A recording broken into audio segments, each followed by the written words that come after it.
తాకట్టులో ఉన్న బంగారాన్ని విడిపించి ఆ రోజున్న మార్కెట్ ధర కట్టి మిగిలిన డబ్బును మీకు అందిస్తుంది SVS gold.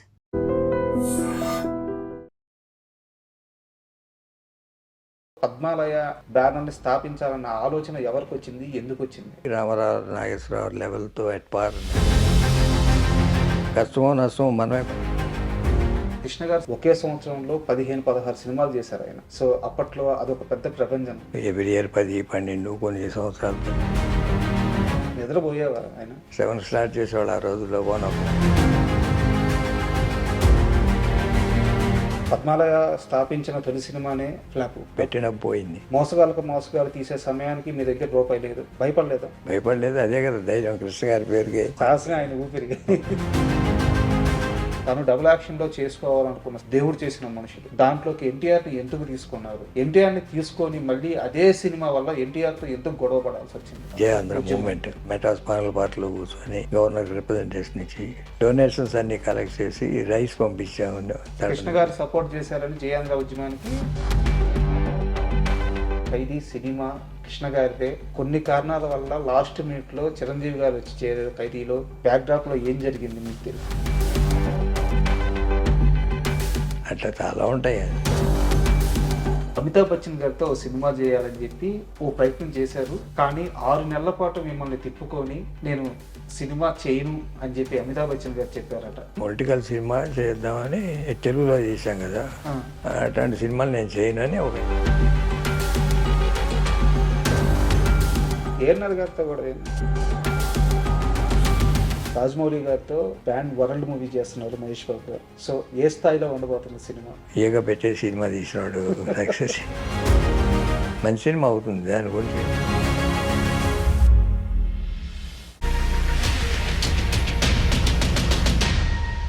Hi, welcome to my show. Super star Krishna. ఈ ఒక్క మాట చాలు తెలుగు వారికి ఆయన ఎంత ఇష్టమో ఎంత ప్రేమో చెప్పడానికి. తెలుగు సినిమా తెరపై, తెలుగు సినిమా చరిత్రలో, తెలుగు వారిపై ఆయన ముద్ర ఎప్పటికీ ఎన్నటికీ చెదిరిపోనిది. అయితే సినీ ప్రయాణంలో ఆయన ప్రయాణం రామ ప్రయాణం అయితే, ఆయన వెనకాల భరత లక్ష్మణులాగా 2 అన్నదమ్ముళ్ళు ఇప్పుడు వెంటనిచ్చారు.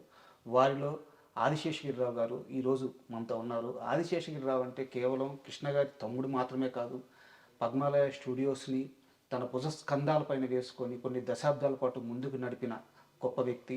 సినిమా పరిశ్రమకి ఎన్నో విధాలుగా సేవ చేసిన వ్యక్తి. ఈరోజు అలాంటి లెజెండరీ పర్సన్ మన ముందున్నారు. ఆయన అడిగి మరిన్ని విషయాలు తెలుసుకుందాం. హాయ్ సార్, నమస్తే. నమస్తే. ఎలా ఉన్నారు సార్?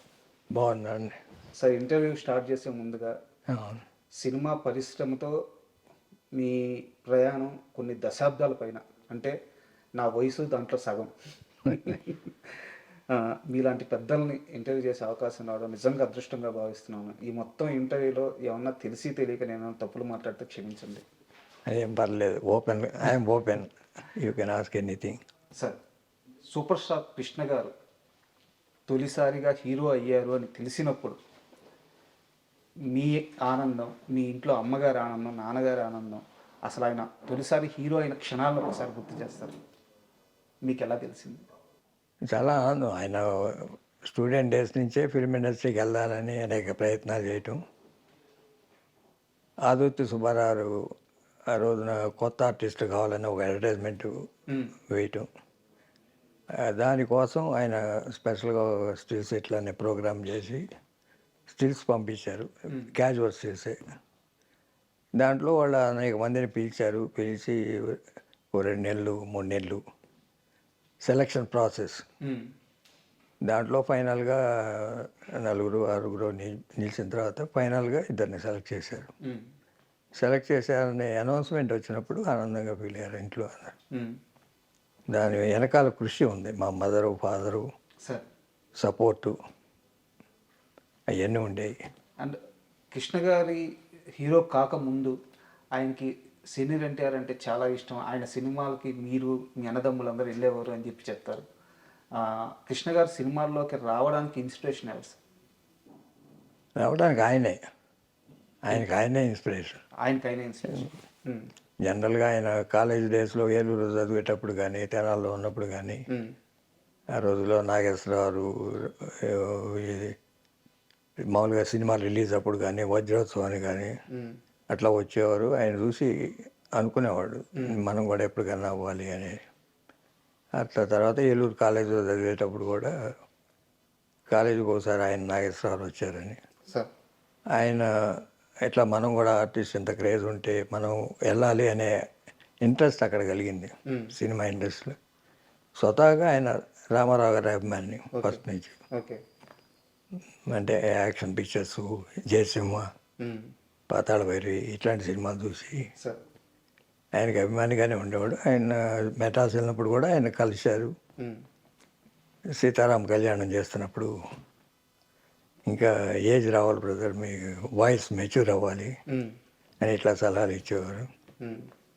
మా ఫాదర్కి చక్రపాణి గారు ఫ్రెండ్, ఆయన తెనాల్లో సార్ ప్రొడ్యూసర్ చక్రపాణి గారు, ఆయన దగ్గర తీసుకెళ్ళటం ఇట్లా ప్రయత్నాలు చేశారని. ప్రయత్నాలు చేసి ఫైనల్గా సెలక్షన్ అయింది బాబు మూసేవాళ్ళు, ఆదర్శ సుబ్బారావు, తేనె మనసు సెలక్షన్. సో ఇంట్లో వాళ్ళ ఆనందం ఏంటి సార్ అప్పుడు? బాగా ఆనందంగానే ఉంటాం కదా. అచీవ్ చేసినాక, అచీవ్ చేసింది ఒక రోజులో అయింది కాదు, ఒక 5-6 సంవత్సరాల కృషి అది.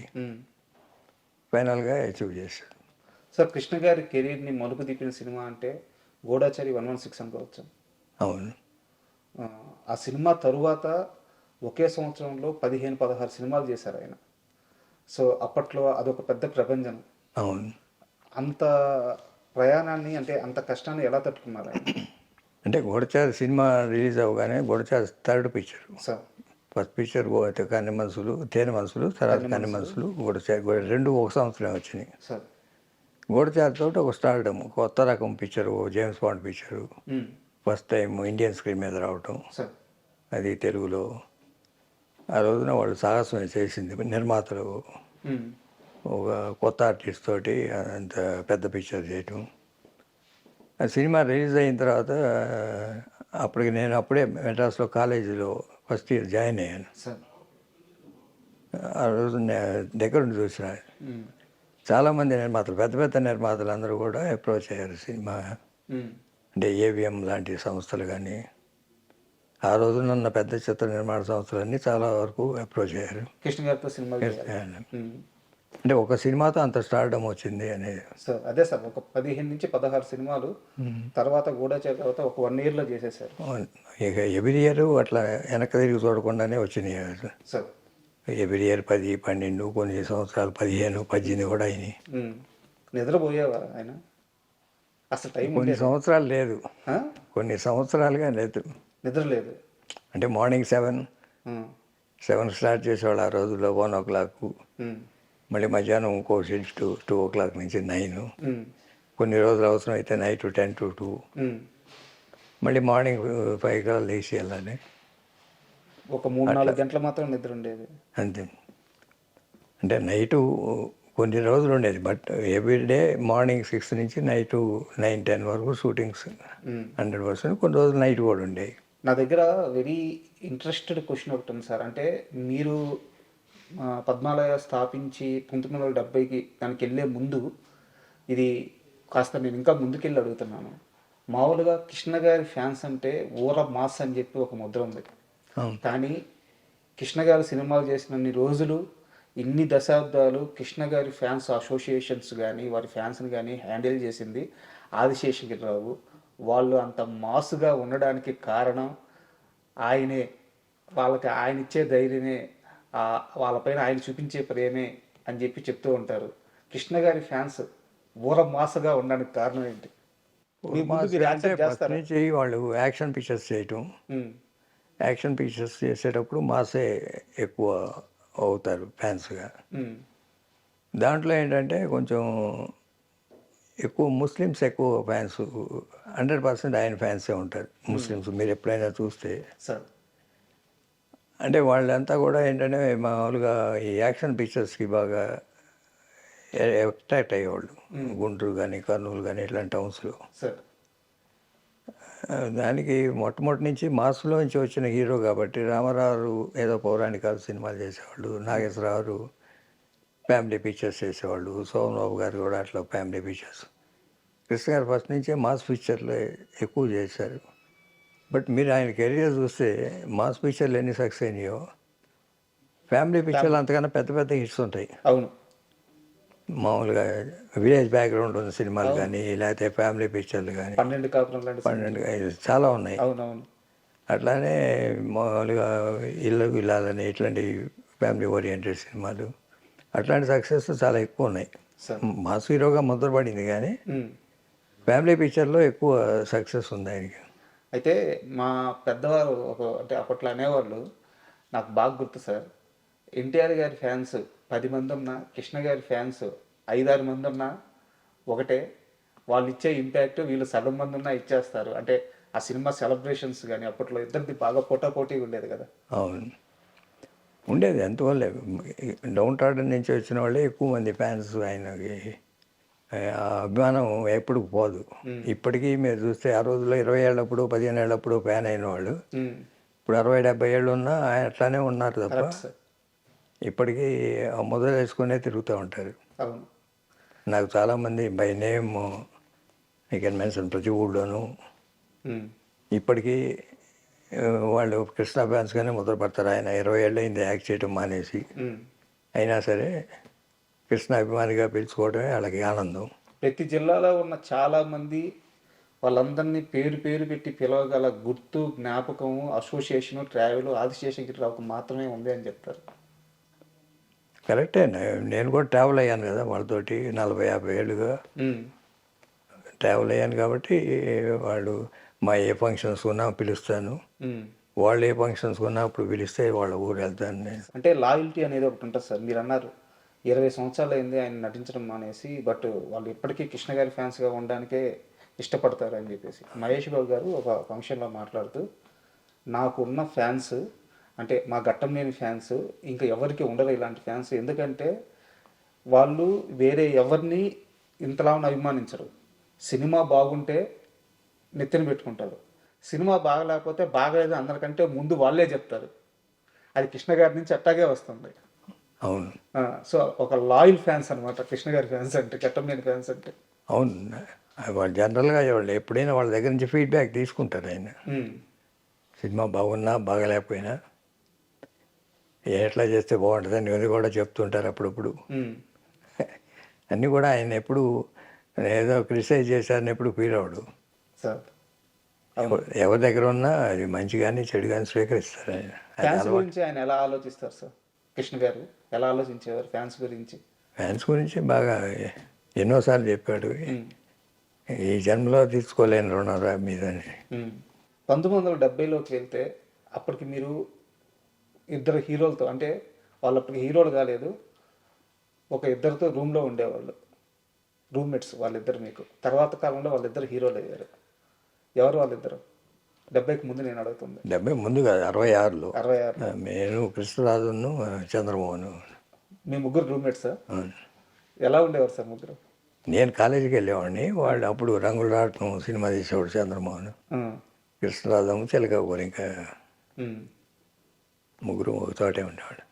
ఎందుకు సార్ 1970కి రాగానే మీరు బాగా చదువుకున్నారు, కానీ ఒక్కసారిగా అన్నయ్య కోసం స్టూడియో ఒక బ్యానర్ క్రియేట్ చేయాలని, ఆ బ్యానర్లో సినిమా చేయాలని, యాక్చువల్గా అప్పుడు కృష్ణ గారితో సినిమాలు చేయడానికి కొన్ని 10 మంది నిర్మాతలు ఎప్పుడు రెడీగా ఉండేవారు. అలాంటి సమయంలో పద్మాలయ బ్యానర్ని స్థాపించాలన్న ఆలోచన ఎవరికి వచ్చింది, ఎందుకు వచ్చింది?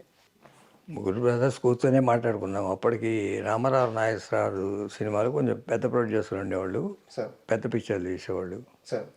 కృష్ణ గారితో సినిమాలు చేసేవాళ్ళు అందరూ కొంచెం మీడియం బడ్జెట్తో సినిమాలు చేసేవాళ్ళు.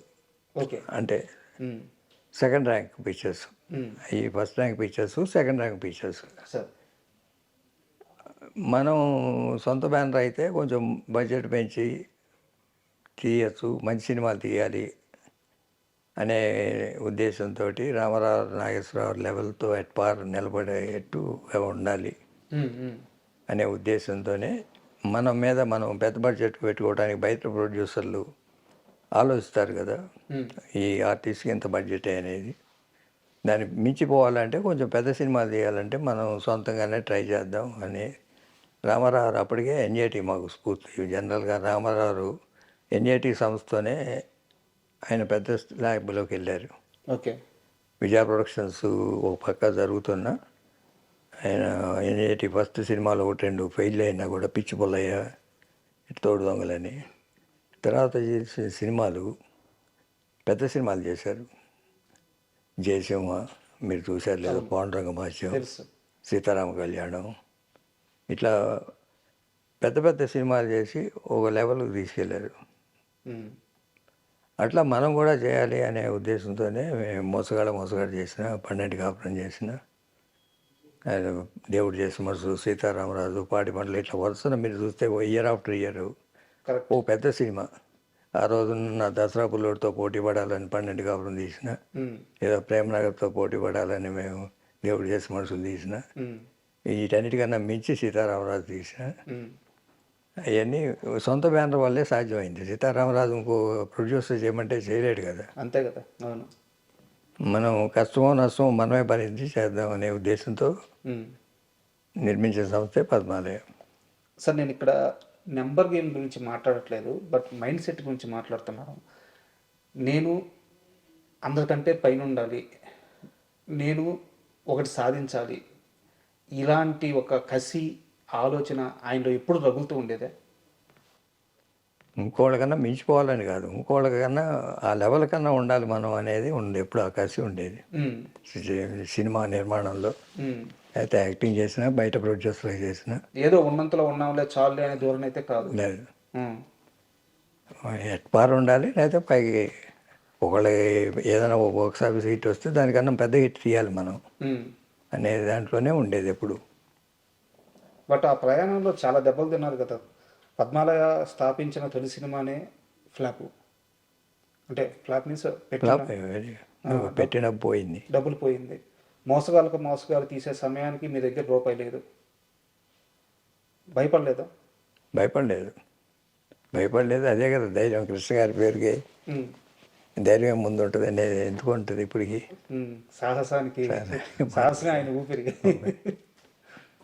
ఎలా తీశారు సార్? అంటే చేతిలో నిజంగా నాకు తెలిసినంత ప్రకారం చేతిలో రూపాయి డబ్బులు లేవు, బట్ ఎక్కడ సినిమా ప్రొడక్షన్లో ఎక్కడా కూడా కాంప్రమైజ్ అవ్వలేదు. ఎలా జరిగింది ఆ షూటింగ్? ఎలా జరిగింది మోసగాళ్ళకు మోసలు? ఏదో మొండి ధైర్యంతో చేసాము. ఆ రోజుల్లో మామూలుగా తెలుగు సినిమాలకు వచ్చేట్టే అడ్వాన్స్ ఇచ్చారు డిస్ట్రిబ్యూటర్లు. ఆ రోజు డిస్ట్రిబ్యూషన్ సిస్టమ్ అవుట్ రైట్ లేవు. కరెక్ట్. వాళ్ళు ఇచ్చిన డబ్బు కన్నా ఎక్కువ పెట్టాలి. లక్కీగా ధైర్యంతో మొదలెట్టినాక ఎవడో కర్ణాటకకి మంచి ప్రైజ్ ఇచ్చి తీసుకున్నాడు. మళ్ళీ ఇంకో వారం రోజులు షూటింగ్ జరుగుతూ ఉంటే వాడే డబ్బింగ్ తీసుకున్నాడు. నాజమ్ అని బెంగళూరు అతను, తమిళ్ డబ్బింగ్. తర్వాత ఫినిషింగ్ డేస్లో కొంచెం అవసరపడుతుంటే హిందీ డబ్బింగ్ కొన్నాడు ఎవడు. ఇట్లా ఒక్కొక్కటి యాడ్ అయినాయి. మొత్తం ఎన్ని భాషల్లో డబ్బింగ్ సార్? 12 భాషలో 12 భాషల్లో. ఈరోజు మేము పిల్లలు అందరం, అంటే మీ ముందు కూర్చుంటే పిల్లలమే, మేమందరం ప్యాన్ ఇండియా అని చెప్పి ఇప్పుడు వచ్చే సినిమాలు అనుకుంటున్నాం. కానీ నాకు తెలిసి మొట్టమొదటి ఇండియన్ ప్యాన్ ఇండియా సినిమా అనుకోవచ్చు కదా మోసగాళ్ళకు మోసగాడు. అవును, చాలా భాషలోకి వెళ్ళింది. ఇంగ్లీషు, రష్యన్కి వెళ్ళింది, చైనా వెళ్ళింది, ఫారిన్ భాషలు ఇండియాలో ఉన్నాయి చాలా భాషల్లోకి వెళ్ళింది. సార్ హిందీ ఒకటి, బెంగాలీ ఒకటి, తమిళ్, అట్లా ఫారిన్ భాషల్లో కూడా వెళ్ళింది. మోసగాళ్ళకు మోసగాడు తరువాత ఇండస్ట్రీలో మిగతా హీరోలు కృష్ణని ఇలాగే వదిలేస్తే ఇక్కడ ఎవరిని ఉండనివాడు, అందరికంటే పైకి వెళ్ళి కూర్చుంటాడు, కృష్ణ రేంజ్ వేరు అని కృష్ణ గురించి తొలిసారి నేను భయవన్ను సీరియస్గా ఆలోచించడం స్టార్ట్ చేశారంటారు, నిజమేనా? అట్లా అని కాదు, కానీ మీకు మంచి సినిమాలు చేయటం మొదలెట్టారు. బయట అలజడి అయితే మొదలైంది కదా, బయట ప్రొడ్యూసర్లు అలజడి మొదలైంది. బయట ప్రొడ్యూసర్లు కూడా మొదలైనవి సినిమాలు తీయటం, కలర్ సినిమాలు తీయటం. అంతవరకు బ్లాక్ అండ్ వైట్లే తీసేవాళ్ళు. కలర్ తీయాలంటే అప్పుడు పెద్ద సినిమాలు తప్ప మామూలుగా చిన్న సినిమాలు చేసేవాళ్ళు కాదు. తర్వాత ఒక్కొక్కళ్ళు కలరు కొంచెం పెద్ద సినిమాలు చేయటం. మా తర్వాత సీతారామరాజుతో ఇక ఆ పెద్ద బ్రాకెట్లోకి వెళ్ళిపోయారు. సార్ ఇక్కడ నాకు చిన్న డౌట్ ఉంది. స్టూడెంట్గా ఉన్నారు, అన్నయ్య కోసం ఒక్కసారిగా వచ్చేసారు, సినిమాల్లోకి వచ్చేసారు. నాకు తెలిసి సినిమా కొత్త, సినిమా నిర్మాణం కొత్త, బడ్జెట్లు వేయడం కొత్త, కాల్ షీట్లు వేయడం కొత్త. ఈ మొత్తం ప్రయాణంలో తొలినాళ్ళలో బాగా ఇబ్బందులు పడి ఉంటారు, పడ్డారు. ఎలా నేర్చుకున్నారు? ఆ టైంలోనా? ఆ టైంలో ఫస్ట్ పిక్చర్ అప్పుడు నాకు తెలియదు ఏమి, బట్ ఫస్ట్ పిక్చర్ అప్పుడే ట్రైనింగ్ అయ్యాను. బడ్జెట్ వేసుకోవడం ఎట్లాగూ, ఉమ్, లేకపోతే సినీ కార్డులు ఏంటి, ఉమ్, లేకపోతే ఏ సెట్టు ఎక్కడ షూటింగ్ చేయాలి, ఉమ్, ఏ రోజు ఏ షెడ్యూల్ చేయాలి, ఉమ్, లొకేషన్ సెలక్షన్ దగ్గర నుంచి first man to rise last man to sleep అన్నట్టు ఉమ్, ప్రొడ్యూసర్గా పనిచేశాను ఉమ్, మోసగాడికి. ఉమ్, ఆ తర్వాత కొట్టిన పెన్ని ఇప్పుడు నాకు ఇప్పుడు నిర్మాతలు అంటే తెలియదు కానీ అప్పుడు చేసే ప్రొడ్యూసర్లు అందరూ కూడా sir. They are final judges um, ఏ ప్రోడక్ట్కి అయినా. అంటే జడ్జెస్ అంటే సెలక్షన్ ఆఫ్ ది ఆర్టిస్ట్ కానీ, సెలక్షన్ ఆఫ్ ఏదైనా డిసిషన్ మేకింగ్. కానీ, సెలక్షన్ ఆఫ్ లొకేషన్ కానీ, ఉమ్, ఉమ్, షెడ్యూల్ ప్లాన్ చేయటం కానీ, సెలక్షన్ ఆఫ్ ఆర్టిస్ట్ కానీ సార్. అన్నీ ప్రొడ్యూసర్ కంట్రోల్లో ఉండేది. ఉమ్, మ్యూజిక్ అంటే దగ్గరుండి చేయకపోయినా ఇది బాగుంది బాగలేదు, ఈ ట్యూన్ బాగుంది, సెలక్షన్ ఆఫ్ రైట్ ట్యూన్ అది ఇంపార్టెంట్. సార్. ఆ డేస్ వేరు. ప్రొడ్యూసర్ జాబ్ అనేది దానికి డెఫినేషన్ మారిపోయింది. సార్ అంటే నేను కొంచెం ముందుకెళ్ళి మాట్లాడినట్టు అవుద్దని చెప్పి ఆగుతున్నాను, కానీ యాక్చువల్గా నాకు ఒక సీనియర్ జర్నలిస్ట్ చెప్పారు, వారు చాలా సీనియరు. అల్లూరి సీతారామరాజు సినిమాకి ఆదిశేషరావు పడ్డ కష్టం అంటే ఒక లొకేషన్ అది అడవుల్లో ఉండేది, చిన్న వస్తువు కూడా ఒక కొన్ని కిలోమీటర్లు వెళ్ళి తీసుకురావాలి, అది పాలైన వస్తువు, ఫుడ్ అయినా కూరగాయలైనా ఎన్నో ఒక 30 days 40 days నిరంతరం పనిచేశారు ఆయన అని చెప్పి చెప్తారు. ఇంకో యూనిట్ ఎవరు లేరు, ఇంకో సహాయం చేసే మనిషి లేరు, ఈవెన్ హనుమంతరావు గారు కూడా లేరు. ఆయన రెక్కల కష్టం అల్లూరి సీతారామరాజు. కరెక్టే, అది మామూలుగా కృష్ణ గారు ఎక్కువ కష్టము. అంటే యాక్టింగ్ ఒకటే కాదు, డైరెక్టర్ కూడా. అవునవును. డైరెక్షన్ లేదు, బేర్ బాడీలో యాక్ట్ చేయాలి, లొకేషన్ మార్నింగ్ 7కి అవ్వాలి, సీన్ చూసుకోవాలి, అదన్నీ ఆయన. దానికి ఏర్పాట్ల కంటే చింతపల్లి అడవుల్లో ఒక క్యాంప్ వేసాం. డీజిల్ కావాలన్నా నర్సీపట్నం వెళ్ళాలి, అంటే అబౌట్ 100 kilometers. బా. పాలు కూరగాయలు కావాలంటే తుని వెళ్ళాలి, అది 150 kilometers ఉంది. లేకపోతే ఇంకేదైనా పెద్దది కావాలంటే వైజాగ్ వెళ్ళాలి. ఒక మొండి ధైర్యం అనుకోవచ్చు అది. తాగే నీళ్ళు కావాలంటే 7-8 kilometers వెళ్ళాలి, సెలవులు పారదే చోటకి వెళ్ళి తెచ్చుకోవాలి. 400 మంది యూనిట్ పడుకోవడం, భోజనాలు, మార్నింగ్ లెగవాలి, సార్ ప్రతిదీ చూసుకోవాలి మీరు. లొకేషన్ సెలెక్షన్ కానీ, ఏ సీన్ ఎక్కడ తీయాలని కానీ అన్నీ చేసుకునేవాళ్ళం. అంత ఆర్టిస్టులు, షెడ్యూలు, చాలామంది ఆర్టిస్టులు, పెద్ద ఆర్టిస్టులు ఉందండి. అవును. ఎవరికి ఏ జబ్బు రాకూడదు. మళ్ళీ ఒక డాక్టర్ని తీసుకెళ్ళాము. ఎన్ని రోజులు చేశారు సార్ అల్లూరి సీతారామరాజు షూటింగ్? అన్నీ 40 days కంప్లీట్ పిక్చర్. 40 days. అక్కడికి చేసిన 30 days, మెడ్రాస్లో ఒక 10 days చేసాం. కానీ చేతిలో ఉన్న స్క్రిప్ట్ మీద నమ్మకం తెప్పించి, స్క్రిప్ట్ బాగా వచ్చింది, మహారథి డైలాగ్స్ బాగున్నాయి, కృష్ణ గారు క్యారెక్టర్లో ఇంకా ఆయన చంపేస్తాడు, ఖచ్చితంగా బాగా చేస్తారు, ఈ నమ్మకం తెప్పించి ఇంకా ఎలాంటి హోపు లేకుండా డబ్బులు పోయినా పర్లేదు ఈ ప్రాజెక్ట్ చేయాల్సిందని మొండి ధైర్యంగా దిగిన సినిమా అంట కదా? అదేం లేదు, మేము చేసుకున్న స్క్రిప్ట్లో మాకు ఆ కాన్ఫిడెన్స్ ఉంది. స్క్రీన్ ప్లే హనుమంతరావు రాశారు, అన్నీ రెడీ చేసినాక కంప్లీట్ కాన్ఫిడెన్స్ ఉంది. బట్ మార్కెట్ ఉందా అలాంటి సినిమాలకు అప్పటికి? లేదు, అది నేను అడుగుతుంది. అది తెలుసు మీకు? మార్కెట్ లేదు, మాకు తెలుసు అది. బట్ స్క్రిప్ట్ మీద నమ్మకం ఉంది. స్క్రిప్ట్ మీద నమ్మకం ఉంది, మా అన్ని కమర్షియల్ ఇంగ్రీడియంట్స్ ఉన్నాయి అని. దాంతోపాటు కృష్ణ గారికి మంచి పేరు వస్తుంది, పేరు కోసం తీసిన సినిమా. ఆడుద్దని నమ్మకం మాకు 100% ఉంది. మాకు ఎక్కడ doubt right from starting, music అయినప్పుడు కానీ, లేకపోతే షూటింగ్ చేసేటప్పుడు కానీ ఎప్పుడు ఏ నమ్మకం లేదు. మేము ఫస్ట్ కాపీ చూసిన రోజు అదే అనుకున్నాం, రిలీజ్ అయిన రోజు అదే టాక్ వచ్చింది. సార్ నేను మహారాజు గారి కొడుకు చిట్టుబాబు గారిని కలిసాను సార్. కలిసినప్పుడు వేరే సందర్భంలో ఆయన చెప్పింది అదే, స్క్రిప్ట్ మీద, డైలాగ్స్ మీద, కృష్ణ గారి మీద సినిమా ఆవుద్దన్న నమ్మకం టీం మొత్తానికి ఉంది, కానీ అలాంటి సినిమాకి మార్కెట్ లేదు. ఒక మొండి ధైర్యంతో చేశారు, ఒక నమ్మి చేశారు అని చెప్పి చెప్పారనమాట. సో అదే అడిగాను. సార్ అల్లూరి సీతారామరాజు గురించి నాకు ఇంకా కొన్ని ప్రశ్నలు ఉన్నాయి. దానికంటే ముందు కాస్త ముందుకెళ్తే మోసగాళ్ళకి మోసగాడు తర్వాత కృష్ణ ఆల్మోస్ట్ సూపర్ స్టార్, అంటే ఇంకా ఆయనకు తిరుగులేని స్థానం వచ్చేసింది. అలాంటి సమయంలో తన కోసం రాసుకున్న స్క్రిప్ట్, తను డబుల్ యాక్షన్లో చేసుకోవాలనుకున్న స్క్రిప్ట్, దేవుడు చేసిన మనుషులు, దాంట్లోకి ఎన్టీఆర్ని ఎందుకు తీసుకున్నారు? ఎన్టీఆర్ని తీసుకొని మళ్ళీ అదే సినిమా వల్ల ఎన్టీఆర్తో ఎందుకు గొడవ పడాల్సి వచ్చింది?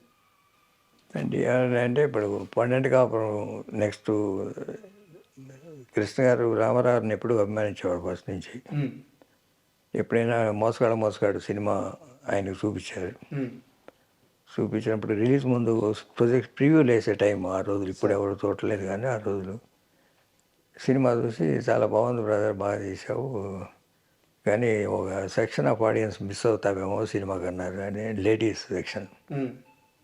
ఆయన చెప్పినట్టే లేడీస్ సెక్షన్ మిస్ అయ్యాము దాంట్లో. మోసగాడు రాలేదు లేడీస్. రాలేదు. ఉమ్, పిక్చర్ హిట్ బాగా ఆడింది, అన్నీ ఉన్నాయి.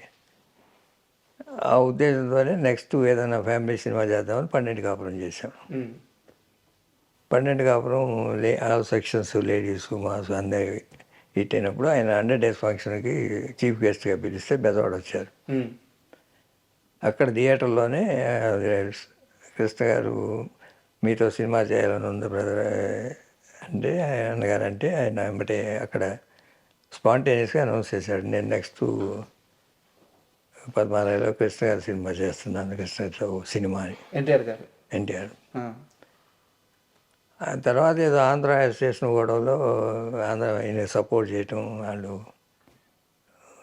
విభేదించటం, ఆంధ్ర స్టేషన్ సపరేట్ ఆంధ్ర జయ ఆంధ్ర మూమెంట్ ఆ, ఆయన సపోర్ట్ చేసి హంగర్ స్ట్రైక్ ఒకరోజు మెటాస్ పానల్ పార్టీలో కూర్చొని అవును. గవర్నర్ రిప్రజెంటేషన్ ఇచ్చి డొనేషన్స్ అన్నీ కలెక్ట్ చేసి రైస్ పంపించాము. కృష్ణ గారు సపోర్ట్ చేశారని జయాంధ్ర ఉద్యమానికి ఆయనకి ఎన్టీఆర్ గారికి నచ్చలేదు. బట్ నేను అడుగుతుంది సార్, దేవుడు చేసిన అప్పుడు దేవుడు చేసిన మనుషులు చేద్దాం అనుకొని కథ హనుమంతరావు తయారు చేశారు. ఇద్దరు కలిసి ఆ ఫంక్షన్ రోజు, ఉమ్, పండంటి కాపురం ఫంక్షన్ రోజు తయారు చేసాం. ఆయన చేస్తాను చేయట్లేదు అనే ఉద్దేశంతో ఇంకో పిక్చరు ఏదో ప్లాన్ చేసాం. ఓకే బట్ ఆయన సడన్గా చేస్తానన్నారు. ఓకే ఏమంటే సింగిల్ షెడ్యూల్లోనే చేసాం 45 డేస్లో సినిమా. ఉమ్, ఎప్పుడు అవైలబుల్ ఆర్టిస్ట్ అనేది తప్ప పలానా ఆర్టిస్టు ఉంటేనే సినిమా లేకపోతే లేదు అనేది లేదు. ఉమ్, ఆయన డేట్స్ ప్రకారం ముందు జమున గారు హీరోయిన్ అనుకున్నాం, ఆ డేట్స్ అడ్జస్ట్ కాకపోతే జయలలిత గారిని తీసుకున్నాం. సార్ అట్లా జరిగింది సినిమా. అదే 100 Days ఫంక్షన్ అయినాక దాంట్లో 100 Days ఫంక్షన్ కాదు, మన రిలీజ్ అయిన పాటల పుస్తకాల్లో ఉమ్, మా రాబో చిత్రం అల్లూరి సీతారామరాజు అని వేసాం. Okay next cinema. Next cinema ఆ, ఆ రోజులు అది అలవాటు. ఉమ్, ఆయన కూడా చేసి మా పాటల పుస్తకంలో వేసాడు మా రాబో చిత్రం అల్లూరి సీతారామరాజు అని. అప్పటికి ఎన్ని ఏళ్ళ క్రితం సార్? అది 13 ఒక 11 years 11 years క్రితమే. ఆ, వాడు తీరా అప్పటి నుంచి వేరే. మేము పోటీగా తీస్తున్నామని చెప్పి ఆయన ఫంక్షన్ కూడా రాలేదు. దేవుడు చేసుకున్నాం 100 Days ఫంక్షన్. కరెక్ట్, అదే సార్ నా క్వశ్చన్. ఫంక్షన్కి రాలేదు. తర్వాత అయిపోయింది, అది తీద్దాం అల్లూరి సీతారామరాజు చేయటం అంటే ఆయన పిలిచి ఏదో మాట్లాడటం. ఉమ్, ఇప్పుడే పిల్లలు పైకి వస్తున్నారు, అది దాంట్లో లేదు, ఏమి కమర్షియల్ ఇంగ్రీడియంట్స్ లేవు, దెబ్బతింటారనేది. ఉమ్, అంటే మేము రాసుకున్న స్క్రిప్ట్లో ఉన్నాయి కమర్షియల్ ఇంగ్రీడియంట్స్, మీరు రాసుకున్న స్క్రిప్ట్ మాకు తెలియదు కదా, ఉమ్, మీరు ఇప్పటికీ తీస్తానంటే మేము మానేస్తానని కూడా కృష్ణ గారు అన్నారు. ఆయన లేదు దాంట్లో ఏమీ లేదని చెప్తున్నాను కదా, ఇంకేదైనా సినిమా తీసుకోండి, కావాలంటే కలిసి చేద్దాం లేకపోతే తీసుకోండి అని. నేను తీరు మీరు తీయొద్దు అన్నారు. అది కరెక్ట్ కాదు, ఉమ్, మన స్క్రిప్ట్లో మన నమ్మకం ఉందని మేము ప్రొసీడ్ అయిపోయాం. ఒక హిస్టరీ అంటే ఇది మీరు చాలా దగ్గరలో చెప్పలేదు, బట్ నేను అనుకుంటున్నాను అంటే తెలుగు సినిమా ఇండస్ట్రీలో అత్యధిక రెమ్యునరేషన్ ఇచ్చి కృష్ణ గారితో సినిమాలు తీయడానికి చాలామంది నిర్మాతలు ముందుకొచ్చారు, ఇచ్చారు అని చెప్తారు. నిజమేనా? అత్యధిక ఏముంది అప్పుడు ఉన్న టాప్ రెమ్యునరేషన్స్ ఉండే వాటిలో ఈయన ఒకడు. ఉమ్, సౌత్ అని కాదు, తెలుగు. ఉమ్, తమిళ్లో పెద్దగా అప్పటికి ఎంజీఆర్ గారు పైకి వెళ్ళిపోయారు చాలా. సార్ తెలుగులో ఉన్నంత వరకు టాప్ రెమ్యునరేషన్సే ఉన్నాయి. అప్పటికి కృష్ణ గారికి, సోమన్ బాబు గారికి, రామారావు గారికి, నాగేశ్వరరావు గారికి ఆల్మోస్ట్ మొరాల్లెస్ ఒకటే ఉండేవి. ఉమ్, అంతకుముందు సెకండ్ గ్రేడ్లో ఉండేవాళ్ళు ఈక్వల్. అల్లూరి సీతారామరాజు తర్వాత ఆల్మోస్ట్ నెంబర్ 1 ఇంకా. అవును.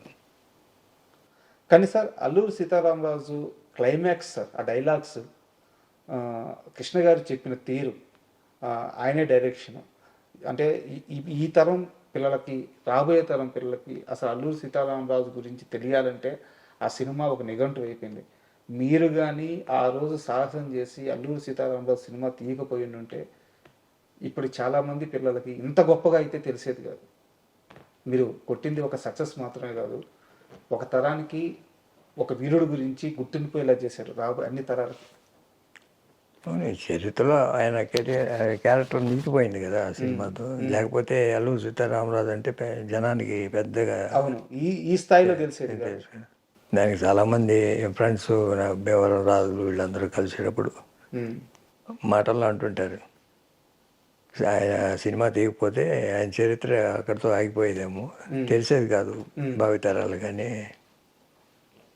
భావితరాలకు తెలియటానికి ఆ సినిమా ఉపయోగపడింది ఆయన చరిత్ర గురించి. సార్ కమర్షియల్గా ఎలా వర్కౌట్ అయింది సార్ సినిమా?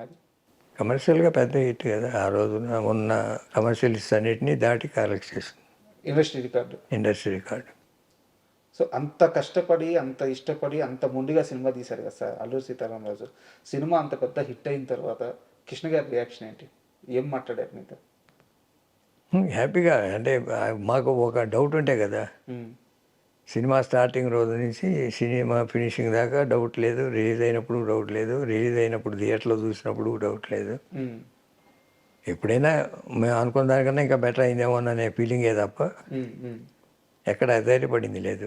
ఈ మొత్తం ప్రాసెస్లో విజయ నిర్మల గారితో సినిమాలు స్టార్ట్ అయిన ఆ సీజన్, విజయ నిర్మల గారి ఎంట్రన్స్ కృష్ణ గారి లైఫ్లోకి వచ్చిన తర్వాత ఆయన పూర్తిగా ఆయన వ్యక్తిగత నిర్ణయం. కానీ ఆయన పక్కన ఉంటున్న తమ్ముళ్ళుగా మీరు ఎలాంటి డిసిషన్స్ తీసుకున్నారు?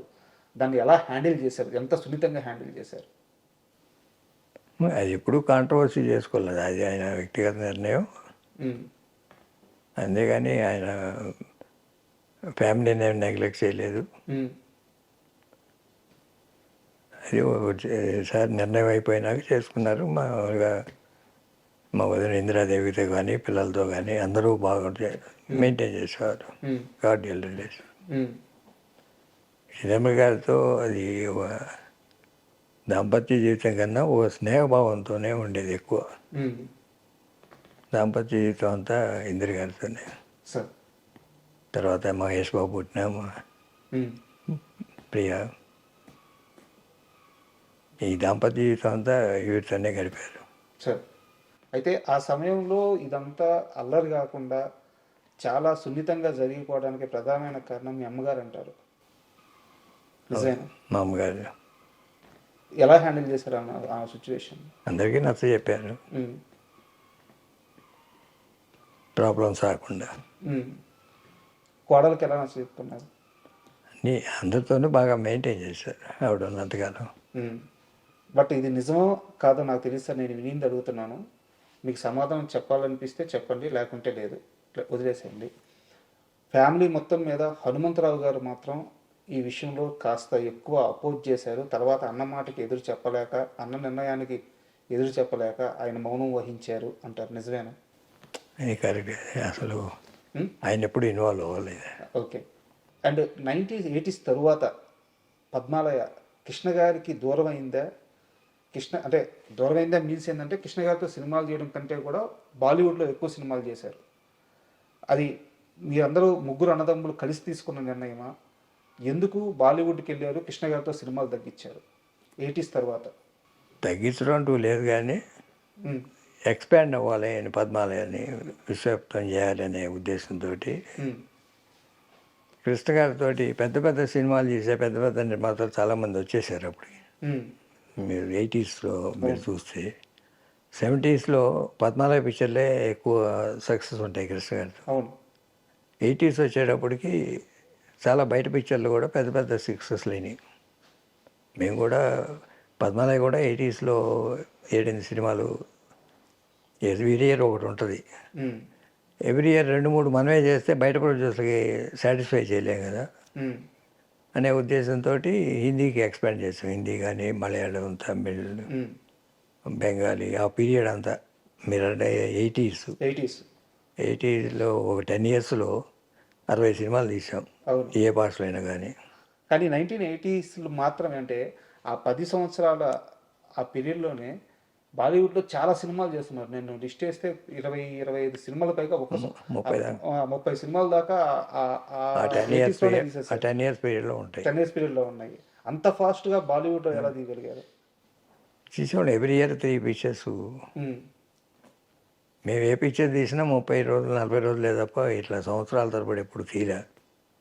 ఇది మీరు చెప్పే సీతారామరాజు అయినా 45 రోజులే, లేకపోతే దేవుడు జస్మైన్స్లో అయినా అంతే, ఉమ్, లేకపోతే హిందీలో వెళ్ళిన హిమ్మత్వాల అయినా అంతే, లేకపోతే మవాలి అయినా అంతే, పాతాళ భైరి అయినా అంతే. ఉమ్, ఏ సినిమా అయినా 30 నుంచి 40 రోజులు ఉమ్, సినిమా, హిందీ కానీ ఏ భాష అయినా కానీ.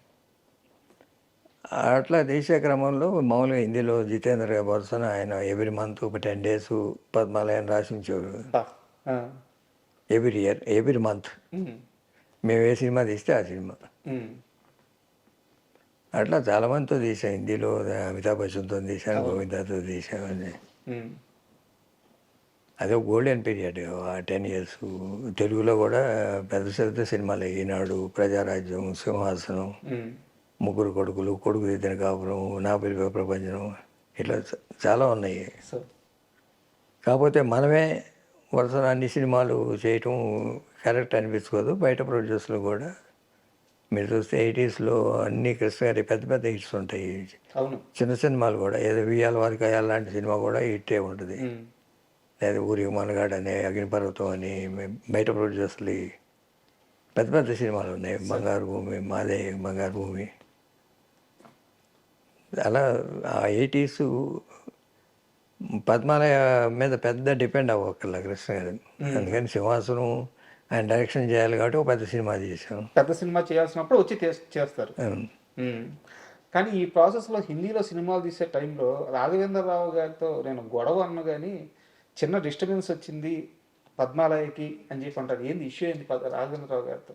తెలుగులో రాఘవేంద్రరావుతో సినిమా ఎప్పుడు చేయలేదు. కరెక్ట్, తెలుగులో తీయలేదు, హిందీలో చేసాం. హిందీలో హిమ్మత్ వాళ్ళ తీశారు. కానీ ఇంకో సినిమాకి రాఘవేంద్రరావు చేయనని చెప్పారు. రాఘవేంద్రరావు అయితే చేయకపోతేనే రాఘవేంద్రరావు అసోసియేట్ చేస్తామని చెప్పేసి ఒక సినిమాకి ఆయన అసోసియేట్ని తీసుకెళ్ళి పట్టుబట్టి సినిమా తీశారు అంటారు. అదేం లేదు. మా హిందీకి మేము ఫస్ట్ హిందీయే కాదు, తెలుగు కానీ హిందీ కానీ ఎప్పుడైనా ఉమ్, డైరెక్టరు పలానా డైరెక్టర్ ఉంటేనే మనం సినిమా తీయగలం అనేది ఎప్పుడూ లేదు. సార్ మేము ఎప్పుడైనా మాకు అనుకూలంగా ఉండే డైరెక్టరు, లేకపోతే యూనిట్ డైరెక్టరు, యూనిట్ డెసిషన్స్ ఎక్కువ ఉంటాయి సినిమా సార్ మేకింగ్లో. వన్ మ్యాన్ డైరెక్టర్ డెసిషన్ అనేది ఉండదు మాకు. ఉమ్, అట్లా అనుకూలంగా ఉండే డైరెక్టర్స్తోనే సినిమాలు తీసాం. తెలుగు 70 సినిమాలు 80 సినిమాలు చేసిన అన్నీ అట్లనే ఉన్నాయి. ఉమ్, హిందీ కూడా అంతే. హిందీలో రాఘవేంద్రరావు చేశారు కదా అని మేము అడగచ్చు. హిందీలో Raghavendra Rao I have introduced him to Hindi కొత్త కదా. కొత్తగా. ఉమ్. అంతేగాని రాఘవేంద్ర పెద్ద డైరెక్టర్ని ఏం తీసుకోలేదు. మరి రాఘవేంద్రరావుని తర్వాత ఒక సినిమా చేయమని అడిగితే చేయనన్నాడని చెప్పి ఆయన అసోసియేట్ని తీసుకెళ్ళి మీరు ఒక సినిమా చేయలేదా? అదేం లేదు. అతను మాకు 3 సినిమాలు చేశాడు ఒకే సంవత్సరం. ఉమ్, హిమత్వాలా చేశాడు, జస్టి సౌద చేశాడు, కామయాబు చేశాడు, హోషియార్ చేశాడు. ఉమ్, మధ్యలో అతను అసిస్టెంట్ రవిచంద్ర అనే హనుమంతరావు ఖైదీ పెట్టుకున్నాడు. అవును. అప్పుడు రాఘవేంద్రరావు డేట్స్ లేవేమో తెలియదు, సరిగ్గా గుర్తురాలి. క్వశ్చన్ నువ్వు అడిగేది ఇప్పుడు గుర్తొచ్చిందే. ఇప్పుడు గుర్తొచ్చింది. ఖైదీ రవిచంద్ర చేశాడు, రాఘవేంద్ర అసిస్టెంట్. రాఘవేంద్ర అయినా ఒకటే, అసిస్టెంట్ అయినా ఒకటే. హనుమంతరావు ఆయన సిద్ధాంతం ఏంటంటే పట్టుబట్టి తీసుకెళ్లారంటగా. ఎవరైనా ఒకటే నాకు. ఇది మీ అన్నదమ్ముల్లో ఉండే మొండి ధైర్యం. సార్ ఇక్కడ నాకు ఒక చిన్న డౌట్ సార్. తెలుగులో సినీ ఎన్టీఆర్ గారి సూపర్ హిట్స్ ఉన్నాయి, అలాగే చిరంజీవి గారి ఖైదీ కానీ, ఇలా తెలుగులో సూపర్ హిట్స్ అయిన సినిమాలన్నింటినీ మీరు హిందీలో వేరే హీరోలతో అక్కడ డబ్ చేస్తున్నప్పుడు, అక్కడ రీమేక్ చేస్తున్నప్పుడు ఎప్పుడు కృష్ణ గారితో చేద్దామన్న ఆలోచన రాలేదా? హిందీలోనా? ఆ, ఆయనకి ఇంట్రెస్ట్ లేదు. ఇంకో భాషలోకి, తమిళ్లోకే ఇంట్రెస్ట్ లేదు, ఉమ్. హిందీకి అసలు ఇంట్రెస్ట్ లేదు. ఎప్పుడైనా డిస్కషన్ జరిగినాయా? ఇంట్రెస్ట్ లేనప్పుడు ఇంకా డిస్కషన్ ఉంటుంది. అసలు ఇప్పుడు తమిళ్లో చేయడానికే ఇంట్రెస్ట్ చూపించలే. ఉమ్, చాలామంది తమిళ ప్రొడ్యూసర్లు అడిగారు ఉమ్. యాక్ట్ చేయమని, ఇంట్రెస్ట్ చూపించలే. సార్ చాలామంది చిరంజీవి ఖైదీ సినిమా కృష్ణ గారిదే, కొన్ని కారణాల వల్ల లాస్ట్ మినిట్లో చిరంజీవి గారు వచ్చి చేరారు ఖైదీలో అని చెప్పి చెప్తారు. అసలు ఖైదీ సినిమా బ్యాక్డ్రాప్లో ఏం జరిగింది మీకు తెలిసి? అంటే డేట్స్ అడ్జస్ట్ అవ్వలేదు. కృష్ణ గారు ముందు వాళ్ళు కృష్ణ గారిని అప్రోచ్ అయ్యారు, ఉమ్, డేట్స్ అడ్జస్ట్ కాలే, ఉమ్, వేరే కమిట్మెంట్స్ తోటి. ఉమ్, అప్పుడు కోదండరామరెడ్డి ఖైదీ తీసుకొని తర్వాత చేద్దాంలే అని తర్వాత చేశారు. మామూలుగా అయితే ఖైదీలో కృష్ణ గారే చేయాలి, కానీ ఖైదీ సినిమాతో చిరంజీవి కెరీర్ ఎక్కడికో వెళ్ళిపోయింది కదా. అది ఉంది, అది ఒకే పార్ట్. ఉమ్, అట్లా చాలా ఉంటాయి అది జరిగాయి. చిరంజీవి గారితో పోటీ ఉండేదా, లేకుంటే చిరంజీవి గారి మీద ఆప్యాయత ఉండేదా? ఎలా వాళ్ళిద్దరి మధ్య అనుబంధం ఎలా ఉండేది సార్, కృష్ణ గారికి చిరంజీవి గారికి? పెద్దగా పోటీతత్వం ఎప్పుడూ లేదు. ఉమ్, ఆయన ఎప్పుడు కృష్ణ గారిని ఎప్పుడు గౌరవిస్తూనే ఉంటాడు. ఎప్పుడైనా ఉమ్, ఎవరైనా ప్రొడ్యూసర్లు డేట్స్ అడ్జస్ట్ కాకపోతే తీసుకోండి, ఎవరో వాళ్ళు ఇప్పుడు వస్తున్నారు కదా చిరంజీవి, వీళ్ళందరూ ఎవరో వాళ్ళు పెట్టుకొని చేసుకోండి ఉమ్. చిరంజీవి గారి పేరు చెప్పేవారు. చెప్పేవాడు. అంటే చాలామంది ఏమంటారంటే ఆ, ఈ స్టారు పోటీల్లో కృష్ణ గారు బ్రిడ్జ్ లాంటి వారు. ఎందుకంటే ఎన్టీఆర్ని ఆరాధించారు, ఎన్టీఆర్తోనే పోటీ పడ్డారు, తర్వాత తరంలో చిరంజీవికి పోటీగా నిలిచారు, కొన్ని సంవత్సరాల పాటు చిరంజీవి కంటే టాప్లో ఉన్నారు. ఇలా అందరితో కాంపిటేట్ అయ్యి అందరితో పోటీలో నిలబడి ఒక బ్రిడ్జ్ లాగా నిలబడిన వ్యక్తి కృష్ణ గారు అని చెప్తారనమాట. అందుకని ఈ ప్రశ్న అడిగాను. అది పోటీ అంటే సినిమా తరంగా పోటీయే తప్ప మన సినిమా బాగుండాలి. అప్పుడు సింహాసనం చేసినప్పుడు, ఆ రోజుల్లో సింహాసనం చేసేటప్పుడు అందరూ పెద్ద హీరోలే, చిరంజీవి గారు కానీ బాలకృష్ణ గారు కానీ వీళ్ళందరూ. ఉమ్, బట్ అయినా దానికి అబోవ్ వచ్చేసింది కదా సింహాసనం ఓపెనింగ్ అనేది, ఇప్పటికీ చెప్పుకుంటూ ఉంటారు. అవును. ఎందుకంటే ఆ డేస్లో అది హైయెస్ట్. సింహాసనం సినిమా గురించి ఒక చిన్న వీడియో చేశాను సార్ నేను. అంటే ఒక జర్నలిస్ట్ని తీసుకొచ్చి సింహాసనం స్పెషల్ అని చెప్పి ఒక చిన్న వీడియో చేస్తే, ఆ వీడియో 1,00,000 వ్యూస్ వెళ్ళింది యూట్యూబ్లో. వెళ్ళిన తర్వాత కింద కామెంట్స్ చూస్తే సింహాసనం సినిమాకి ఎంత ఫ్యాన్ ఫాలోయింగ్ ఉందంటే, అది అప్పటి బాహుబలి అని చెప్పి ఎంతమంది కామెంట్లు చేస్తున్నారు. మా తరం చూసిన బాహుబలి ఈ సినిమా అని చెప్పేసి. ఆ గ్రాండియర్ కానీ, ఆ పాటలు కానీ, అసలు సింహాసనం సినిమా గురించి, ఆ బ్యాక్డ్రాప్లో జరిగిన ఆ వర్క్ గురించి కాస్త చెప్పండి సార్. ఆయన ఫస్ట్ టైం డైరెక్షన్ కార్డు వేసుకోవడం, దాంతో ఏదో డిఫరెంట్గా ఉండాలని పెద్ద సినిమా చేయటం. ఓపెనింగ్ రోజులు ఇప్పుడు మామూలుగా విజయవాడ ఉంది, రాజు సార్ ఆ రోజున 144 సెక్షన్ పెట్టారు. ఆ స్ట్రీట్లో వెళ్ళాలంటే టికెట్ చూపిస్తే కానీ అలౌ చేయలే. అంటే ఓపెనింగ్ సంగతి చెప్తాను. సార్ అప్పుడు 2 థియేటర్లు వేస్తే ఎక్కువ, అది 5 థియేటర్లు వేశారు పెద్దవాళ్ళు. రాజమండ్రిలో 5 థియేటర్లు వేశారు. అయినా 100 days ఫుల్ అయిన థియేటర్లు చాలా ఉన్నాయి. వైజాగ్ చిత్రాలయ కానీ ఇవన్నీ 100 days also full. 70mm convert చేసిన థియేటర్లు ఉన్నాయి. ఫస్ట్ టైం 70mm ఆ సినిమా కోసం. కానీ పద్మాలయ చాలా రిస్క్ చేసి సింహాసనం సినిమా చేసింది అని చెప్తారు, నిజమేనా? ఫైనాన్షియల్గా రిస్క్ ఏం లేదు. రిస్క్ అంటే బడ్జెట్ ఎక్కువ అయినా వస్తుందనే ఉద్దేశంతోనే కదా బడ్జెట్ పెట్టేది. అసలు పద్మాలయ వచ్చిందే దానికోసం కదా, కృష్ణ గారి కోసం అంటారు. ఎన్ని దశాబ్దాలు కలిసి వ్యాపారం చేశారు సార్ మీరు, మీ ముగ్గురు అన్నదమ్ములు? అన్ని దశాబ్దాలు ఇప్పటి వరకు కలిసే ఉన్నాం. ఇప్పటికీ it is a family concern. Sir ఒక్క రూపాయి దగ్గర తేడా వచ్చి కొట్టుకొని విడిపోయి తిట్టుకొని విడిపోయి అన్నదమ్ముల్ని బయట చాలా మందిని చూస్తున్నాను. నాకు తెలిసి పుట్టినప్పటి నుంచి 70 సంవత్సరాల ప్రయాణం మీ ముగ్గురు అన్నదమ్ములది. ఈ రోజుకి కూడా ఈ రూమ్ మొత్తం చూస్తే కృష్ణ గారి ఫోటోలు తెప్పించి ఇంకేమీ లేవు. అంతలా మీరు గుండెల్లో పెట్టుకున్నారు. మీ ముగ్గురు అన్నదమ్ముల మధ్య ఇంత ప్రేమ, ఇంత స్వచ్ఛమైన ప్రేమ, ఇది బిల్డ్ అవ్వడానికి కారణం ఏంటి? తొలి రోజుల నుంచి ఎలా బిల్డ్ అయ్యింది? మా అమ్మగారు పెంచిన విధానం అది. ఉమ్, మాకు ఎప్పుడు భేదాభిప్రాయాలు లేవు. ఉమ్, ఏదైనా సలహా చెప్తాము. బట్ ఫైనల్ డెసిషన్ ఎప్పుడు అన్నదే, ఉమ్, ఏ ఇష్యూలైనా. బట్ మేము చెప్పేదాంట్లో 90% ఒప్పుకుంటారు ఉమ్, ఏదైనా. ఎప్పుడన్నా ఆయన ఇట్లా కాదు ఇట్లా చేద్దామంటే అది ఫైనల్. ఉమ్. ఆయన మందలిచ్చిన క్షణాలు ఏమైనా ఉన్నాయా ఏదో ఒక విషయంలో? ఎప్పుడు లేదు. ఇప్పుడు లేవు. నేను చెప్పాను కదా, మేము ఏం చెప్పినా 90% ఓకే అంటారు. ఉమ్, ఎప్పుడైనా ఒక 10% ఎట్లా కాదు ఇట్లా చేద్దామంటే అది ఫైనల్. అది ఉమ్. అండ్ పద్మాలయలోనే మీరు ఆ సీజన్లో సినిమాలు చేస్తూ అమితాబ్ బచ్చన్ గారితో ఓ సినిమా చేయాలని చెప్పి ఓ ప్రయత్నం చేశారు. ఆ ప్రయత్నం మీరు చేయలేదు, చేయాల్సి వచ్చింది. కానీ 6 నెలల పాటు మిమ్మల్ని తిప్పుకొని నేను సినిమా చేయను అని చెప్పి అమితాబ్ బచ్చన్ గారు చెప్పారట. ఏ సందర్భంలో చెప్పారు? ఎందుకు ప్రయత్నించారు? పొలిటికల్ సినిమా చేద్దామని తెలుగులో చేశాం కదా, నా పిలువే ప్రపంచం అని. ఇట్లా అంటే ఎగనెస్ట్ టు ద గవర్నమెంట్. అట్లాంటిది హిందీలో ఇది చేద్దామని చేయమని ప్రపోజల్ వస్తే అట్లాంటి సినిమాలు నేను చేయనని ఒక 5-6 నెలలు అయిన తర్వాత పక్క తీసుకెళ్ళి నాకు చెప్పారు, you are a professional producer, don't waste your time, will do some other film. అది చెప్పచ్చు కదా ఓపెన్గా అంటే నేను చెప్పను. పైన పెద్దవాళ్ళు ఉన్నారా? పైన పెద్దవాళ్ళు ఉన్నారా? అదే నేను చెప్పను, ఇట్లాంటివి చేయను. అమితాబ్ బచ్చన్ గారితో అలాంటి పొలిటికల్ బ్యాక్గ్రౌండ్ సినిమా చేయిమని మిమ్మల్ని అడిగింది ఎవరు? అది ఫ్లాష్ బ్యాక్ వద్దులే, నా పేర్లు చాలా పెద్దవారా? ఏఎన్ఆర్ గారితో కూడా ఏంది గొడవ ఏముంది, ఈయన దేవదాస్ తీశారని కూడా. దేవదాసు వల్లే కృష్ణ గారికి ఏఎన్ఆర్కి మధ్య చిన్న గ్యాప్ వచ్చింది. కృష్ణ గారి దేవదాసుని నవయుగ డిస్ట్రిబ్యూట్ చేయడం ఏఎన్ఆర్ గారికి అసలు నచ్చలేదు. అక్కడి నుంచి సారథి వాళ్ళతో గొడవ పెట్టుకొని ఆయన బయటికి వెళ్ళిపోయి చాలా తతంగం చేశారు. కృష్ణ గారు ఎంతో ఇష్టపడి దేవదాసు సినిమా చేసుకుంటే ఆ సినిమా మీద తన దేవదాసుని రిలీజ్ చేశాడు. ఇద్దరి మధ్య ఒక 3 ఏళ్ల పాటు చాలా పెద్ద గ్యాప్ నడిచింది అని చెప్పారు. నిజమా?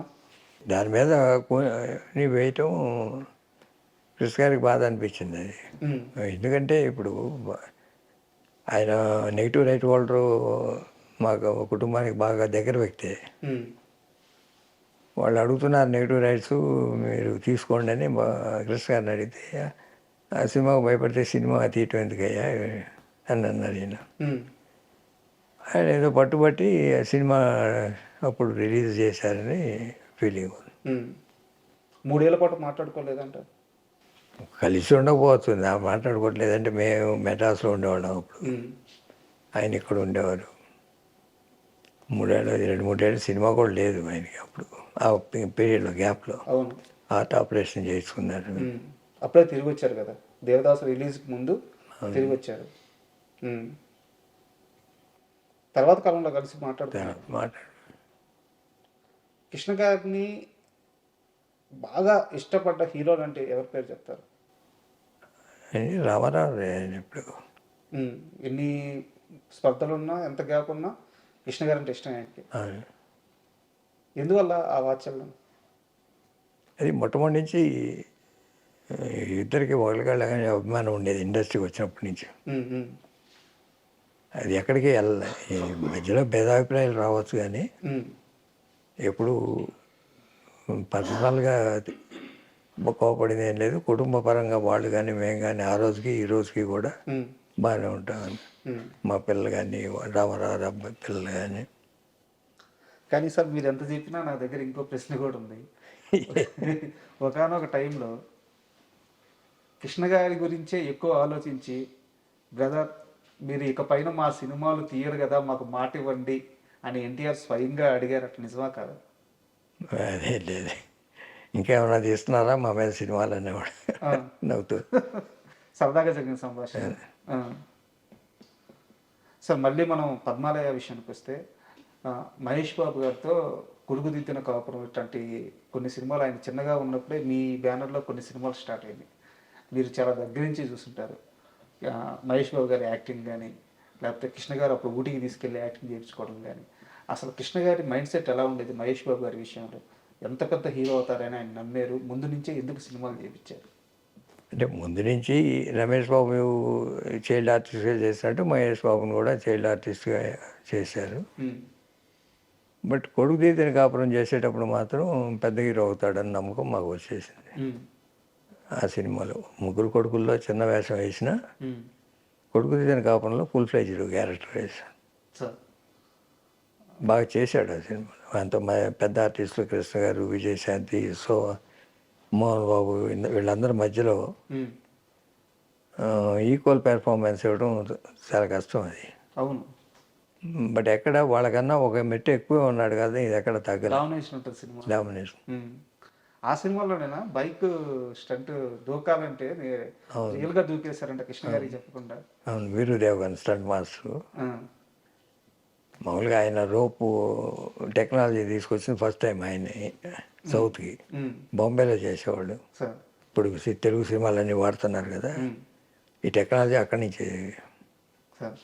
ఆ రోపుతో చేస్తుంటే డూపోద్దు నేనే చేస్తానండి. కృష్ణ గారు లంచ్కి వెళ్ళినప్పుడు ఆయన వచ్చేటప్పటికి చేశాడు. మీకు తెలియదు? నేను నాకు కూడా తెలియదు. ఏమన్నారు కృష్ణ గారి తర్వాత? ఎందుకు అట్లాంటి రిస్కులు తీసుకుంటావు, మంచిది కాదని వాడు. తర్వాత యాక్టింగ్ కొన్నాళ్ళు బ్రేక్ ఇచ్చాడు కదా ఒక. అవును అవును. అంటే బాడీ పెరిగిపోయింది, వాయిస్ మెచ్యూర్ అవ్వలే, ఇంకా చేయటం కరెక్ట్ కాదు అని ఒక డిగ్రీ అయిపోయినాక మళ్ళీ రీఇంట్రడక్షన్ రాజకుమార్తో చేశాం. నిజానికి యమలీల సినిమా కూడా మహేష్ బాబు గారే చేయాలి, అలీ గారి కంటే ముందు కృష్ణ గారు ఒప్పుకోకపోవడం వల్ల ఆ సబ్జెక్ట్ బయటకు వెళ్ళిపోయింది అని చెప్పి అంటారు. నిజమేనా? లేదా అదేం లేదు. అండ్ రాఘవేంద్రరావు గారితో మీరు మీ బ్యానర్లో ఒక్క సినిమా కూడా తెలుగులో చేయలేదు. తెలుగులో చేయలేదు. కానీ కృష్ణ గారు తన వారసుని ఫుల్ ఫ్లెడ్జ్డ్ హీరోగా పరిచయం చేసేటప్పుడు రాఘవేంద్రరావు గారినే నమ్మడానికి కారణం ఏంటి? మెయిన్ దత్తు, దత్తు గారు ప్రొడ్యూసరు. కొంచెం మామూలుగా భారీ సినిమాలు చేస్తుంటాడు. రాఘవేంద్రరావు కమర్షియల్ డైరెక్టరు, రెండు మిక్స్ అయితే బెటర్ అనే ఉద్దేశంతో చేయమన్నాడు. పెర్ఫార్మెన్స్ కొత్తవాడైనా చేయించుకోగలడు అనే దానికి కూడా ప్రాధాన్యత ఇవ్వాలి. ఎందుకంటే మహేష్ బోర్న్ ఆర్టిస్ట్ లాగా చేసేవాడు. పెద్ద డైరెక్టర్లు ఎలా చేయని చెప్పకల్లా కమర్షియల్ యాంగిల్ ఉంటే చాలు. ఆ సినిమా కూడా ఏంటంటే రాజకుమారుడు ఓ సినిమా ట్రైలర్ లాగా, మా హీరో యాక్టింగ్ ఎలా చేయగలడు, లేకపోతే డ్యాన్స్ ఎలా చేయగలడు, లేకపోతే ఫైట్ ఎలా చేయగలడు అంతే కానీ కథకు పెద్ద ప్రాధాన్యత ఉండదు. మీరు చూస్తే రాజకుమారుడు వాటికి రాఘవేంద్రరావు బాగా చేస్తాడు. ఇది కమర్షియల్ ఎలిమెంట్స్. అంటే ఎలాగో రాజకుమారుడు ప్రస్తావన వచ్చింది కాబట్టి చాలా చిన్న వయసు సార్, నాది 10 ఏళ్ళు ఉంటాయో ఏమో సరిగ్గా గుర్తులేదు. మాది కావలి సార్, నెల్లూరు జిల్లాలో కావాలని ఒక టౌన్, చిన్న టౌను. స్పందన థియేటర్లో రాజకుమారుడు సినిమా రిలీజ్ అయింది. యాక్చువల్గా థియేటర్ వరకు ఎంత పెద్ద హీరో సినిమా రిలీజ్ అయినా ఆ థియేటర్ వరకు కటౌట్లు ఉంటాయి. అప్పట్లో క్లాత్ మీద రాసేవాళ్ళు బ్యానర్స్, ఈ ప్రింటింగ్ కాకుండా క్లాత్ మీద రాసేవాళ్ళు. ఒక వీధి సార్, ఒక 1 కిలోమీటర్ వరకు మొత్తం బ్యానర్లు పడిపోయినాయి, కటౌట్లు పడిపోయి ఉన్నాయి. మహేష్ బాబు గారిని చూడటం కొత్త, అంటే గుర్తుపట్టే అంత వయసు కాదు నాది. అప్పుడు వెళ్తా మా అన్నగారిని అడిగాను, ఎవరైనా ఏంది ఇప్పటిదాకా ఏ హీరోకి లేదు అంటే, కృష్ణ గారి కొడుకురా, కృష్ణ గారి ఫ్యాన్స్ అంటే ఇలాగే ఉంటారు. ఏ హీరోకి తెలుగులో ఇలాంటి ఒక లాంచింగ్, ఇలాంటి ఒక రిసీవ్నెస్, ఇలాంటి ఒక ఓపెనింగ్ ఏ హీరోకి ఇప్పటిదాకా లేదు, ఇది కృష్ణ గారి ఫ్యాన్స్ అంటే అని చెప్పారు. ఎలా యాక్సెప్ట్ చేశారు కృష్ణ గారి ఫ్యాన్స్ మహేష్ బాబు తొలి సినిమాతో? ఏ రేంజ్లో యాక్సెప్ట్ చేశారు? బాగా చేశారు.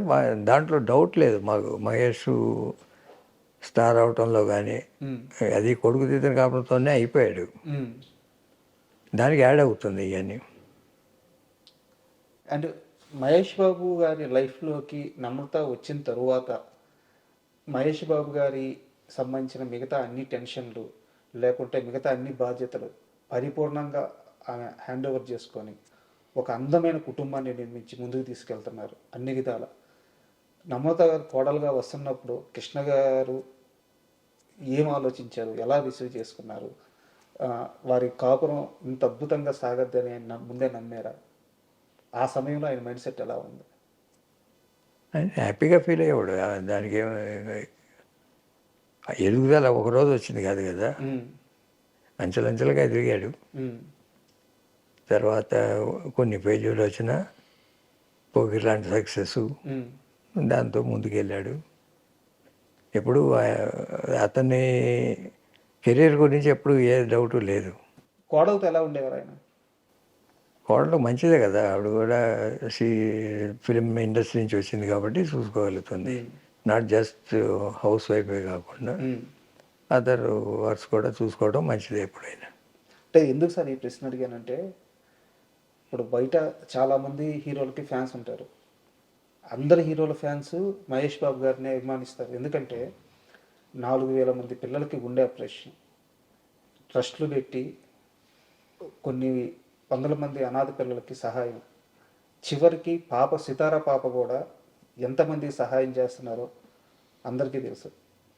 కృష్ణ గారి మంచితనం, మీ కుటుంబం మంచితనం, ఘట్టమనేని వారి ఆ మంచితనం పోకుండా అలాగే కంటిన్యూ చేస్తూ ఉన్నారు. దీని మొత్తాన్ని అద్భుతంగా నడిపిస్తున్న ఈ కుటుంబం విలువల గురించి కానీ కృష్ణ గారి ఫ్యామిలీ గురించి కానీ ఏం చెప్తారు? అంటే ఎప్పుడూ చాలా హ్యాపీగా ఉంటుంది. కృష్ణ గారు ఫస్ట్ నుంచి ప్రచారం చేసుకోడు కానీ ఆయన ఎంతోమంది సినిమా ఇండస్ట్రీలో వాళ్ళకి కానీ లేకపోతే ఫ్యాన్స్కి కానీ లేకపోతే జనానికి కానీ లేకపోతే ఏ దానికైనా ముందు ఉండేవాడు. ఎప్పుడైనా సైక్లోన్ వచ్చినా లేకపోతే ఫ్లడ్ రిలీఫ్ అని కానీ ఏది విషయం వచ్చినా సరే అన్నిటికన్నా ముందు ఉండేవాడు.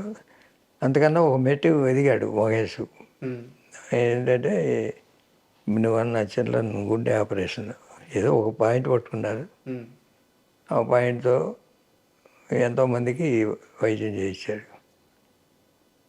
అది శాస్త్రంగా నిలిచిపోద్ది ఆ కీర్తి.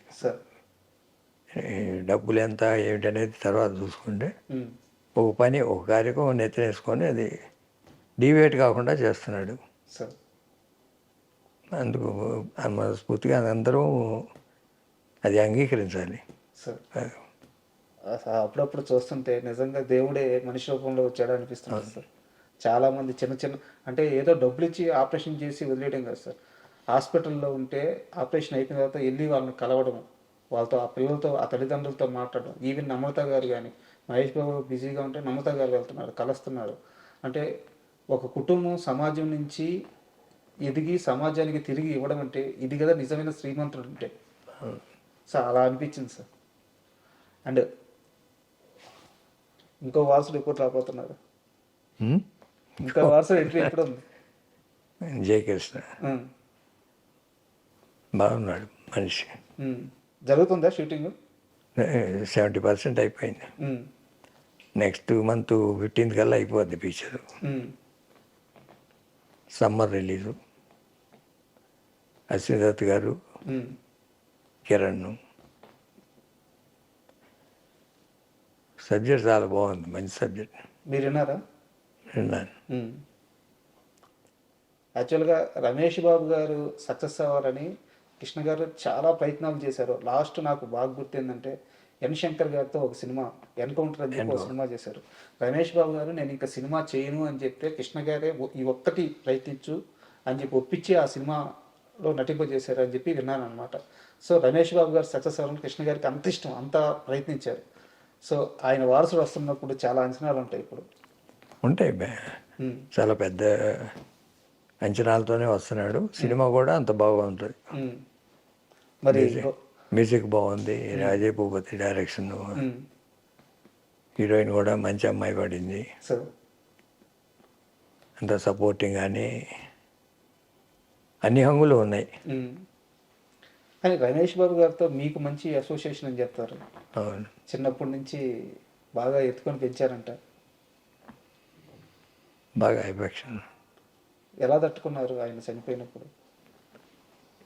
బాధ ఉంది. ఫోటో కూడా ఆయన ఫోటో అక్కడ పెట్టుకొని ఉన్నారు. రోజు చూసుకుంటారా? ఉంటుంది, ఇక్కడే ఉంటుంది. అక్కడ అక్కడ పెట్టుకొని ఉన్నారు. అక్కడ ఉంది. ఆడ ఉంది పూలు పెట్టుకొని. ఇది అక్కడ ఉండేది, వీళ్ళు మార్చినట్టున్నది. ఇక్కడ ఉంటుంది ఆ ఫోటో. రోజు చూసుకుంటారు. అంటాడు వాడి పిక్చర్ సామ్రాట్ ఓపెనింగ్ నీవు పుట్టిండప్పుడు. సార్ ఇప్పుడు నువ్వు చెప్పే పిక్చర్లు అన్నిటికన్నా ఎక్కువ ఓపెనింగ్ వచ్చింది ఓకే. సామ్రాట్ ఫస్ట్ మూవీకి. ఫస్ట్ మూవీకి మా పిక్చర్లు అన్నిటి మీద ఎక్కువ వచ్చింది ఓపెనింగ్. బా. అండ్ గౌతమ్ ఎంట్రీ ఎప్పుడు ఉండబోతుంది సార్? గౌతమ్ 3-4 years తర్వాత ప్లాన్స్ చేస్తున్నారా? చేస్తారు కదా. ఇప్పుడు నవ్ ఈజ్ ఇన్ స్టడీస్. పూర్తయిన తర్వాత అతను ఏ కెరీర్ కావాలనుకుంటే ఆ కెరీర్. బాగా ఇంట్రోవర్ట్ అంట గౌతమ్, నిజమేనా? ఎక్కువ మాట్లాడ్డా? ఎక్కువ బాగా మాలాంటి వాళ్ళతో బాగానే మాట్లాడతాడు. కొత్తగా వచ్చే మనుషులతో కొంచెం తక్కువ. సార్ రాజమౌళి గారితో ఇప్పుడు ప్యాన్ వరల్డ్ మూవీ చేస్తున్నారు మహేష్ బాబు గారు. ఆయన కటౌట్కి పర్ఫెక్ట్గా మ్యాచ్ అయ్యే సబ్జెక్టు. సో ఏ స్థాయిలో ఉండబోతుంది సినిమా? సినిమా గురించి మీకు తెలిసిన సమాచారం ఏంటి? అంటే నాకు స్టోరీ తెలీదు, బట్ డెఫినెట్గా పెద్ద పిక్చర్ తీస్తాడు, దాంట్లో డౌట్ లేదు. ఎటు పాన్ ఇండియా అంటే ఇక్కడ ఎటు వెళ్తుంది. అదర్ లాంగ్వేజెస్ అంటే తెలుగు వర్షన్ వెళ్ళటం వేరు. అదర్ లాంగ్వేజెస్ రేపు ఏదైనా స్పానిష్ కానీ, లేకపోతే రష్యన్ కానీ, లేకపోతే అక్కడ చైనీస్ కానీ, జపనీస్ కానీ, లేకపోతే ఇంగ్లీష్ కానీ, లేకపోతే సౌత్ అమెరికన్ లాంగ్వేజెస్లో కానీ వెళ్ళే అవకాశాలు ఎక్కువ ఉన్నాయి ఆ సినిమాకి. డెఫినెట్గా మంచి సినిమా తీస్తాడు రాజమౌళి, దాంట్లో డౌట్ ఏముంది? డౌట్ లేదు. ఏగా పెట్టే సినిమా తీసినాడు సక్సెస్, దాంట్లో డౌట్ లేదు. అన్ని కమర్షియల్ ఇంగ్రీడియంట్స్ ఉంటాయి, మంచి టెక్నికల్ బ్యాక్డ్రాప్ ఉంది, మంచి సినిమా అవుతుంది, దాని గురించి అసలు ఏ డౌట్ లేదు. మీ సినీ కెరీర్ అంతా సినిమా గురించి, సినిమా టెక్నాలజీ గురించి, సినిమా మార్కెట్ గురించే పనిచేశాను. ఇప్పుడున్న ఈ కాంబినేషన్ ప్రకారం, ఇప్పుడున్న మార్కెట్ ప్రకారం ఒక నెంబర్ చెప్పమంటే ఎంత చెప్తారు మీరు? ఎంత కలెక్ట్ చేయొచ్చు అని? ఏది రాజమౌళి గారి సినిమానా వారణాసి? అల్టిమేట్గా ఇప్పుడు కన్నా తెలుగు మార్కెట్ ఇంతకన్నా ఎక్కువ లేదు అనుకున్నప్పుడు దానికి మించి కలెక్ట్ చేస్తుంది. నెంబర్ 1 అయ్యే ఛాన్స్ ఉంటుంది అన్ని రికార్డు అన్నీ, అది డెఫినెట్గా ఉంటుంది, దాని గురించి డౌట్ లేదు. ఎక్కడికి వెళ్ళి ఆగుద్ది ఒక బెంచ్ మార్క్ సినిమా. ఇప్పుడు మేము పాత రోజుల్లో ఇందాక నన్ను దసరా బుల్లోడు, ప్రేమనగరు, సీతారామరాజు వాటి మించి ఆడింది. వీటన్నిటిని మించి అడవి రాముడు వచ్చేటప్పటికి మొత్తం రికార్డ్స్ అయ్యి అడవి రాముడు వచ్చింది. ఆ తర్వాత ఒక బెంచ్ మార్కులు వేసుకుంటూ వెళ్ళినాయి, వాటిని మించి వెళ్ళింది సింహాసనం వెళ్ళింది. అట్లా ఎప్పటికప్పుడు ఒక సినిమా మీద ఒక సినిమా పెరుగుతూ వస్తుంటుంది. అట్లానే ఇప్పుడున్న బెంచ్ మార్క్ ఏంటి, ఆంధ్ర, తెలంగాణ, రాయలసీమలో ఓ 200 crores షేర్. మేమనే మీ గ్రాస్ లెక్కలు, పిచ్చి లెక్కలు కాదు, షేర్ ఒక 200 crores వస్తే బాగా వచ్చినట్టు లెక్క. ఆంధ్ర, తెలంగాణ, రాయలసీమ ఇంతవరకు అది మించి కలెక్ట్ చేస్తుంది. మించి ఎక్కడి దాకా చేస్తుంది అనేది తర్వాత రిలీజ్ అయిన తర్వాత వస్తాయి. దానికి వచ్చే రేట్లు, అడ్మిషన్ రేట్స్, వీటన్నిటిని బట్టి డిపెండ్ అవుతాయి.